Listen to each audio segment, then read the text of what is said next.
텐베거가 기대되는 종목을 소개해드리는 채널. 네, 안녕하세요. 탱기소TV입니다.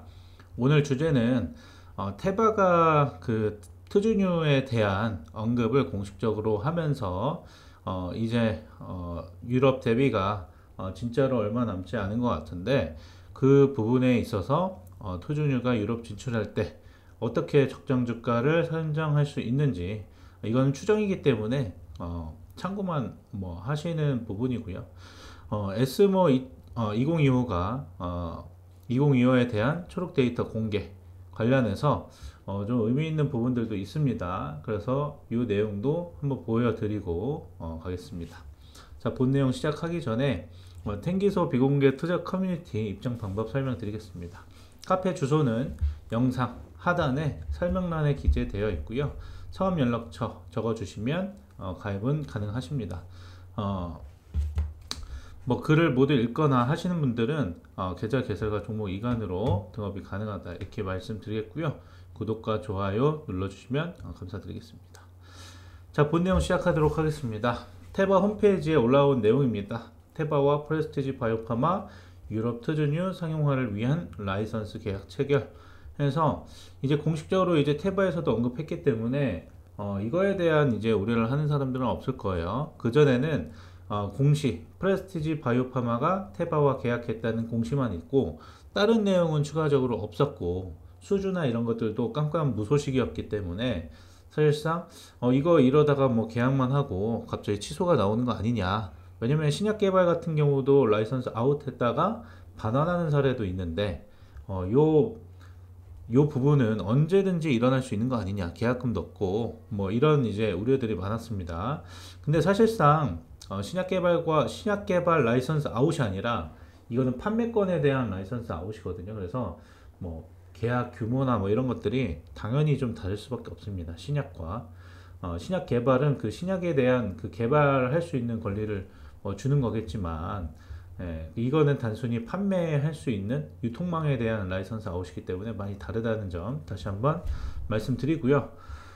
프레스티지 바이오파마에 대해서 테바에서 이제 언급을 한 것은 곧 이제 수주가 나올 것이다. 근데 다시 한번 말씀드리면 프레스티지 주총에서도 그 회사 관계자가 말도 해줬고 이전에 IR 담당자는 계속 이제 연락을 받으면서 이제 전달을 해 드렸지만 수주가 뭐 대박으로 갑자기 뭐 한 방에 이렇게 나온다라는 기대보다는 점진적으로 이제 늘려갈 수 있는 부분이라고 했습니다. 그래서 그런 부분들이니까 잘 참고하시면 좋을 것 같고요.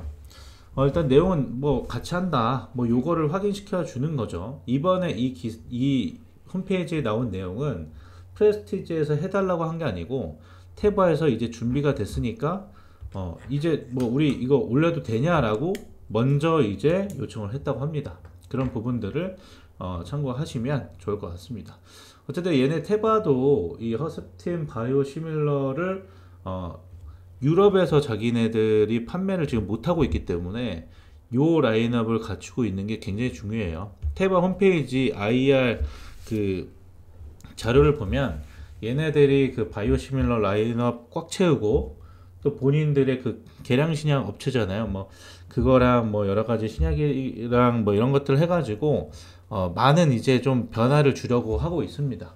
그래서 얘네들이 미국에서는 허주막, 셀트리온 허주막 판매하고 있는데 유럽에서는 허접틴 바이오시밀러를 판매하고 있지 않아요. 그래서 얘네들은 판매에 대한 자신감은 있지만 그 라인업이 없어서 아쉬워하고 있는 차에 프레스티지 바이오파마의 트주뉴가 있었던 것이다. 이렇게 보시면 될 것 같습니다. 그래서 테바 유럽 영업 담당 부사장 리처드 다니엘은 우리 바이오시밀러의 미래와 바이오시밀러가 환자와 의료 시스템에 가져다주는 가치의 열정을 가지고 있다. 바이오시밀러 분야에서 쌓은 풍부한 영업 경험과 유럽 전역의 광범위한 영업 및 마케팅 네트워크를 통해 환자들에게 필수적인 의약품을 제공할 수 있게 되었다. 그래서 프레스티지 바이오파마와 협력을 통해서 상업적 성공을 거둘 수 있도록 하겠다. 뭐 이런 내용이죠. 근데 테바에서는 자신감을 좀 표했다고 하고요. 목표 점유율은 10% 얘네가 프레스티지가 설정했는데 그 정도는 자기네들이 뭐 충분히 할 수 있다라는 이제 자신감도 내비쳤다고 합니다. 예, 그래서 프레스티지 바이오 파마의 리사박 그 저기 박소연 회장 말하는 거죠. 그래서 CEO는 글로벌 바이오 제약 선도 기업인 이렇게 해서 뭐 항상 비슷하게 말했던 그런 내용들을 얘기를 했습니다. 그래서 어쨌든 많이 이제 기다렸잖아요. 사실 뭐 작년부터 해가지고 허가 받고 또 이거를 누구랑 또 이게 작은 회사이기 때문에 프레스티지가 글로벌적으로 많이 알려져 있지 않은 바이오텍이기 때문에 사실상 이 누구랑 계약하느냐 이 첫 출시한 또 후발주자이기 때문에 자체적으로 마케팅을 할 수 있는 역량이 되질 않잖아요, 사실. 그래서 어떤 파트너사를 갖추느냐가 굉장히 중요한데 어쨌든 첫 파트너사가 테바였다. 그것이 가장 의미가 있었고 또 이거에 대해 계약에 대해서 불신이 있었는데 이런 부분들이 이제는 좀 해소가 된 부분이 아닌가 그렇게 생각이 듭니다. 이제는 첫 수주가 나오는 부분들이 굉장히 중요하겠죠. 그런 부분들로 점진적으로 이제 그 우려들이 다시 기대감으로 또 확신으로 바뀌는 계기가 될 거라고 생각을 합니다. 참고로 테바 같은 경우는 2024년 글로벌 매출 상위 20개 제약 회사 중에 19위입니다. 사실상 굉장히 큰 회사라고 볼 수가 있고요. 테바 이스라엘에 기반을 둔 그런 회사입니다.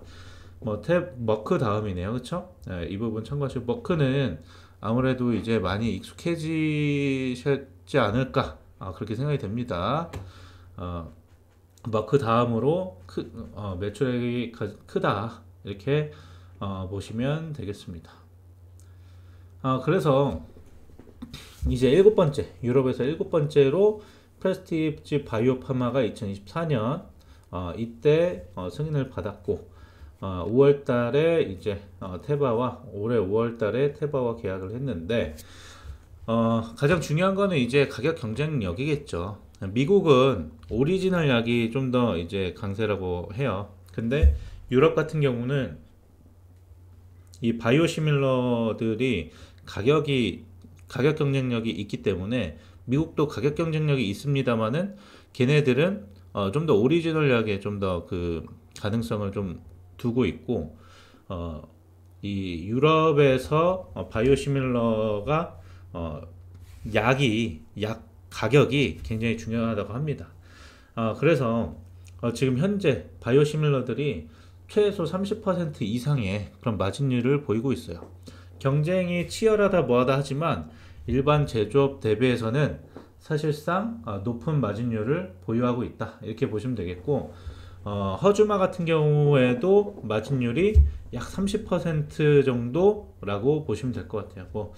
28%에서 그 이상이라고 보시면 될 것 같은데요. 대부분의 회사들이 그렇습니다. 근데 트주뉴는 그보다 훨씬 낮은 20%대 마진율을 목표로 하고 있고 15%에서 20% 정도라고 생각을 하시면 될 것 같아요. 일단 CMO 부분이 로직스에 이제 하청을 주면서 거기서 이제 제조를 하니까 많이 이제 원가 절감을 할 수 있다 이렇게 보시면 될 것 같고 또 로직스에서는 싱글 유저 시스템으로 인해서 다른 이제 업체들보다는 좀 더 원가 경쟁력을 가지고 할 수 있다. 그리고 20%대 마진율은 사실상 후발주자이기 때문에 프레스티지 바이오파마가 우리는 트주뉴로 돈을 많이 벌 거야가 아닙니다. 예.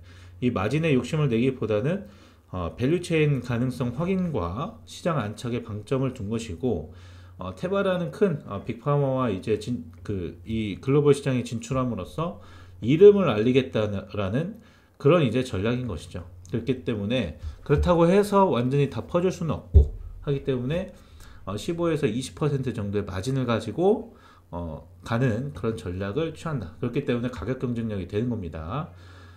그래서 되겠느냐라고 봤을 때는 이거 먼저 볼게요. 후발주자의 침투 사례를 보면 유럽 같은 경우는 가격 경쟁력이 더 부각되는 사례가 많습니다. 허셉틴 바이오시밀러의 경우를 보면 첫 번째 지금 암제네 칸진티가 지금 허세틴 바이오시밀러 유럽에서 1위인데 유럽에서 세 번째로 승인받은 제품입니다. 이 제품의 가격이 900달러인데 이거는 제가 한참 전에 작년쯤에 이제 정리했던 내용이기 때문에 참고만 하세요.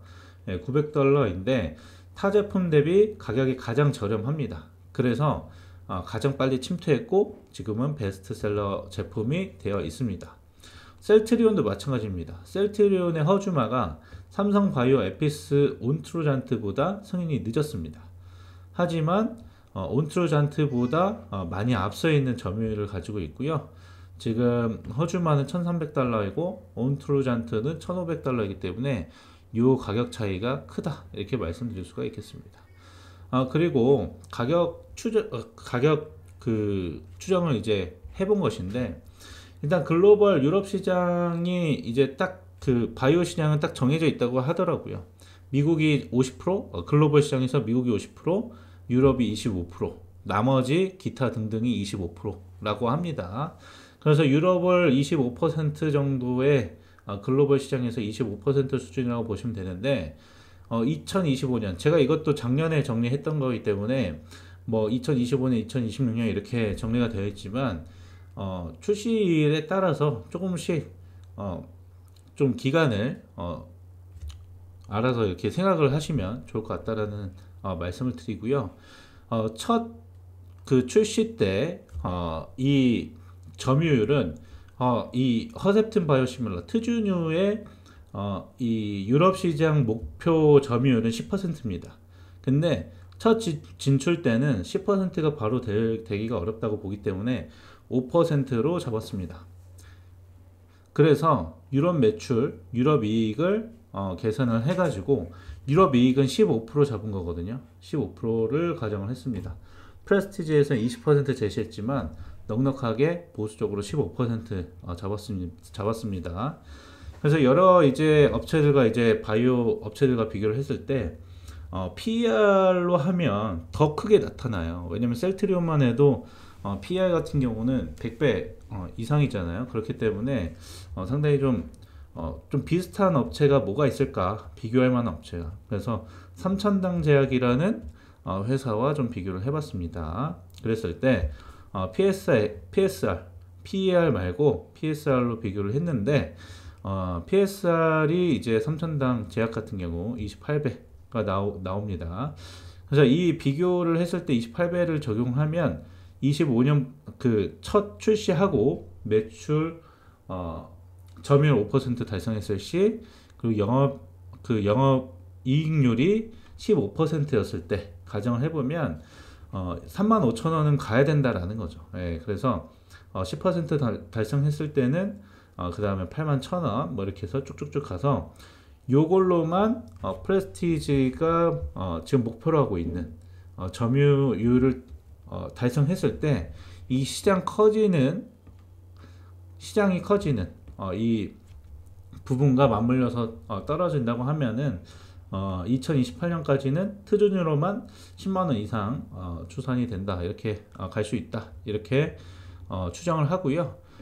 그렇지 않더라도 지금 현재 시장에서 2025년 현재 시장에서 28배 적용을 하게 된다면 또 첫 진출을 해서 이 점유율을 빠르게 좀 점식을 해가지고 좀 높여간다고 한다면 35,000원 정도는 충분히 갈 수 있다. 트주뉴 하나만으로 이렇게 전망을 하고 있습니다. 참고만 하시고요. 그래서 5% 정도만 점유율을 하고 했을 때도 트주뉴만으로만 주가는 35,000원이 가능할 것으로 추정이 됩니다. 이 정도는 합리적이라고 보는 것이 처음 이제 이 프레스티지 바이오파마가 처음 상장됐을 때 2조 조금 안 되게 상장이 됐거든요. 근데 그때 당시에 주가가 5만원 정도까지는 갔을 겁니다.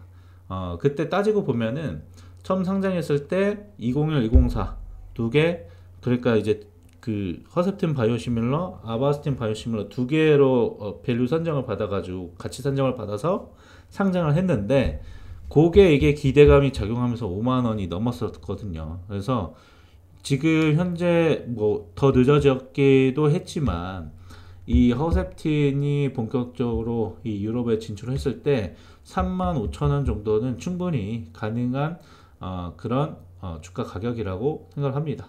여기에 이제 아바스틴 바이오시밀러라든가 PBP 1510의 좀 더 나은 그 진전 이런 것들이 추가적으로 모멘텀이 작용을 한다고 하면 더 빠르게 주가 상승이 나타나지 않을까 그렇게 기대를 하고 있습니다.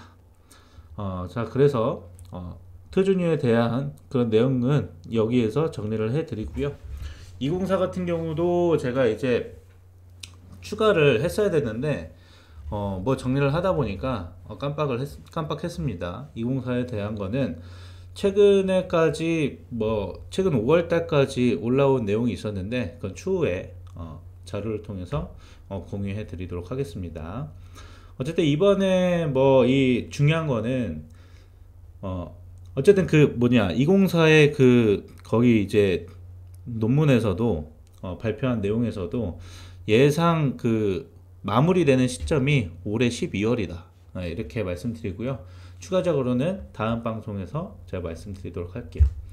자, 트주뉴 바이오시밀러 이렇게 이제 정리해 드리도록 하고요. 이번에 에스모에서 초록 발표를 했는데 요런 내용입니다. 한 장짜리니까 간단한 내용이니까 읽어보시면 되는데 사실상 여러 데이터들이 있어가지고 보시기에 사실상 불편할 수도 있습니다. 그래서 정리를 해 왔습니다. 일단 전체적으로 총 환자는 27명입니다. 지금 36명 이렇게 얘기하고 있는데 어쨌든 이 데이터 정리했을 때 기간 기준이 27명이기 때문에 27명입니다.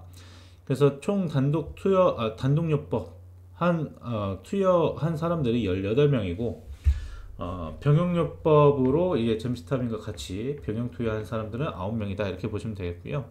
그래서 총 27명인데 부작용 대부분 가볍다 중간 정도 이런 부분입니다. 잠깐 어지럽고 요런 거 있잖아요. 멀미 있고.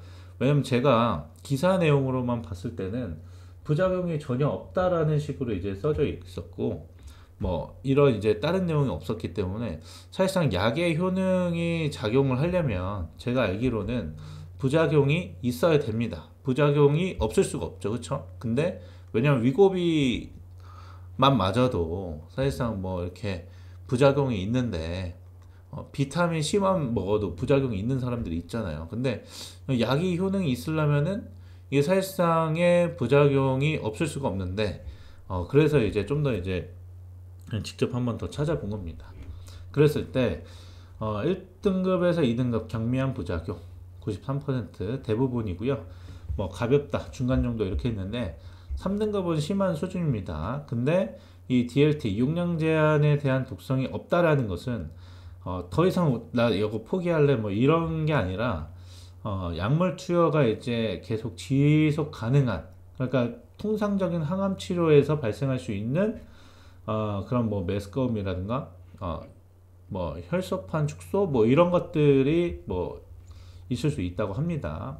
그래서 지난번에 이제 아스코 관련된 이제 내용과 이번 이제 초록 발표를 비교해야 해보면 상당히 좀 진전이 된 부분들도 있는데 어쨌든 용량 제한 독성은 없었다. 문제가 되는 건 없었지만 심한 수준이라고 하면 그 정도 멀미나고 요 정도 머리 아프고 속 아프고 요런 정도다 이렇게 보시면 되겠습니다.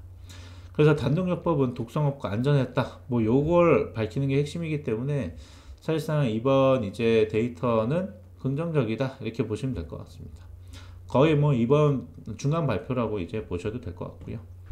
근데 저는 중요한 게 병용요법에서 나온 요 부분이라고 생각을 합니다. 그래서 이 부작용 이런 부분들이 있는데 제일 중요한 건 뭐냐면 제가 말로만 들었던 거예요. 그러니까 환자가 있는 3명의 환자가 4주기 이상 병이 악화되지 않고 유지되었다. 그러니까 전이가 되지 않았다. 라는 이제 부분인데 제가 그 생각을 했습니다. 아니 이거 젬시타빈 효과일 수도 있잖아 라고 했지만 생각을 해보니까 이 사람들은 병용요법까지 하는 사람들은 이 임상에 참여한 사람들은 젬시타빈 단독 투여해서 치료에 실패한 사람들이거든요. 그러니까 모든 치료에 실패를 하고 마지막에 임상 참여를 한 그 심각한 그 환자들이란 말이에요. 근데 이런 분들에서의 임상적 그 효능이 있었다. 요거를 가지고 이제 어, 이해상에 들어가는 거겠죠. 예, 그래서 지금 뭐 요렇다 이렇게 보시면 될 것 같습니다. 예, 그래서 이런 내용들이 그냥 입으로 이제 전달되는 것이 아니라 그냥 얘기가 아니라 공식적으로 나왔다라는 게 어느 정도의 의미가 있다 이렇게 볼 수가 있겠습니다. 그래서 요 전체적으로 에스모에 대한 요 내용들 말씀드렸고요. 주가 지금 뭐 사실 정체되어 있어서 아쉽기는 한데요. 뭐 이런 부분들이 추후에 한 번에 뭐 작용을 하지 않을까. 그리고 주가 상승이 되는 트리거가 될 수 있는 그런 모멘텀은 결국에 지금 현재는 바이오시밀러 트주류에 대한 그런 수주권 그리고 수주 주기가 얼마나 빨라지는지 금액이 처음 작더라도 수주 주기가 빨라지면 그거에 쌓여져 가서 그 수주 잔고를 바탕으로 이 매출액이 얼마나 진전되는가 요거의 속도를 파악을 할 수가 있잖아요. 그때 주가가 좀 많이 반응을 할 수 있을 거라고 생각이 됩니다. 근데 지금은 뭐 단순 기대감 또 시장이 반도체나 뭐 이런 것들에 쏠려 있기 때문에 이 프레스티지가 뭐 빨리 반응을 하지 못하는 부분도 있는 것 같은데요. 뭐 어느 정도 이제 탄력을 한번 받기 시작하면은 좀 쭉쭉 기타 이제 모멘텀들이 더 부각될 가능성이 있다고 생각합니다. 그래서 오늘 전체적으로 에스모에 대한 내용 그리고 테바와의 유럽 진출 시 어느 정도 목표치에 도달했을 때 주가가 얼마큼 될지 예상하는 그런 부분들을 설명드렸습니다. 제가 영상을 많이 못 올려서 죄송하고 자주 올릴 수 있는 또 내용들이 많이 나왔으면 좋겠다라는 생각도 듭니다. 어쨌든 이 카페에는 비교적 이 유튜브보다는 좀 더 자주 자료를 올려드리려고 하고 있습니다. 카페 주소는 영상 설명란에 기재되어 있고요. 방문하셔서 이렇게 가입해 주시면 그래도 그나마 궁금증을 해소하시는 데 있어서 조금 더 그나마 도움이 되실 수 있는 그런 부분들이 되실 거라고 말씀드립니다. 구독과 좋아요 눌러주시면 감사드리겠고요. 오늘 영상은 여기서 마치겠습니다. 감사합니다.